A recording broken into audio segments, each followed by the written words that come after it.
At an early age, I made the decision to be faithful to God with my tithes. And I began to watch God come through with his end, fulfilling all his promises and providing for me. There were times in my life I didn't know how I was going to pay my bills or what groceries were going to be on the table.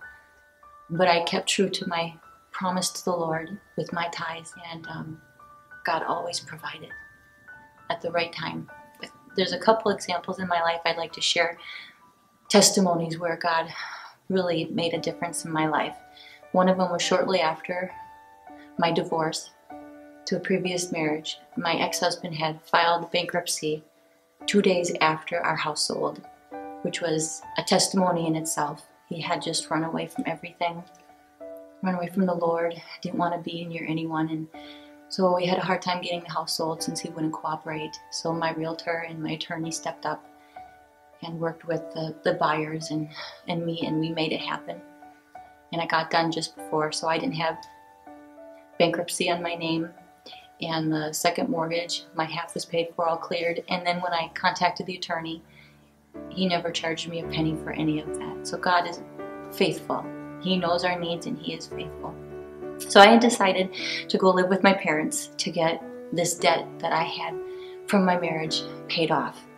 About a year into living with my parents, I had watched a sermon on television about being faithful to God with your tithes. But they took it a step further and they talked about giving to God the first fruit of all your increase, and your barns will be full with plenty. And I said, God, I want my barns to be full with plenty. I don't have much, and I'm going to be getting an increase in my wages, as little as it is. I'm going to take that first paycheck and I'm just going to take the entire increase and give it to you. And within a month's time, 2 things happened. One, some people at my church called me and asked me to watch their children while they went to Germany for a week. So I did that while I worked and they were in school. The kids were in school. And when they came back, they were so grateful. They gave me double as much as they told me they were going to give me for watching their children, which is a God thing. And then I had one loan left at this point as well, paying off all my interest-bearing loans. I had one loan that was non-interest-bearing, and it was my ex's grandparents. Because he had filed bankruptcy, he didn't have to pay them anything. But I monthly paid them some money, as little as it was every month. And now I was gonna get this one completely paid off. I think it was $3,000 that I had owed, and so I was gonna work on this one. And right after I got this money from these people for watching their children, my ex's grandparents called me up and they said, out of the blue, we'd like you to come over to visit. I hadn't talked to them in over a year. And so I said, okay. And I wrote them out a check, a good sized check from the money that I had gotten from them, and was going to give it to them. And when I got there, they sat me down and they said they had gone through the loan, the details, and discovered that there were some errors and the balance is down to 0 and I don't owe them anything. To this day, I don't know if that's true or if they just decided to wipe it clean.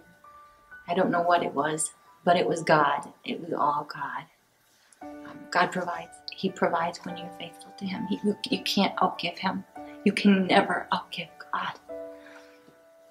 Another example in my life was shortly after Stephen was born. And I had quit my job to be a stay-at-home mom. And so we were living on Dwayne's income.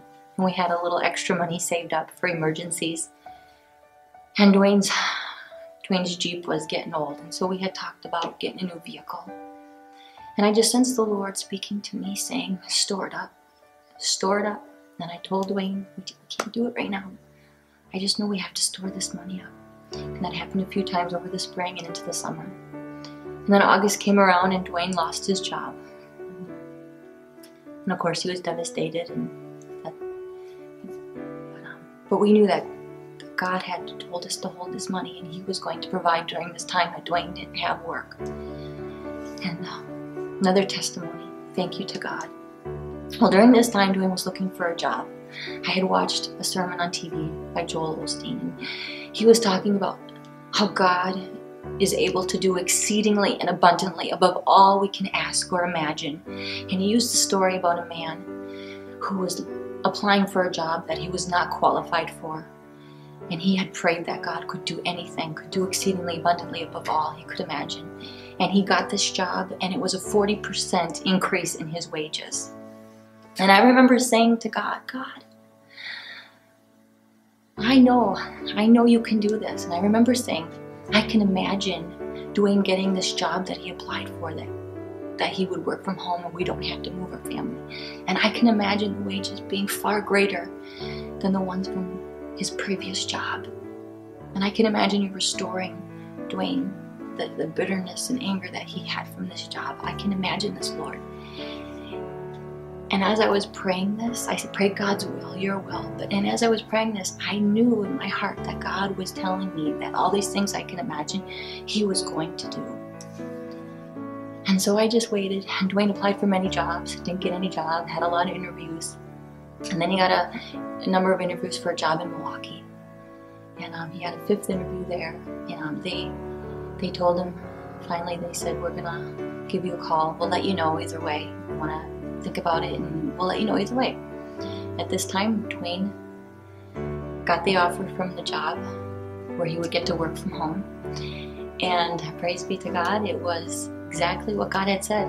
It was from home, and it was far better salary than what he was getting at his previous job, and the benefits were better. We had no premium payments for any insurance, just to show you how great God is.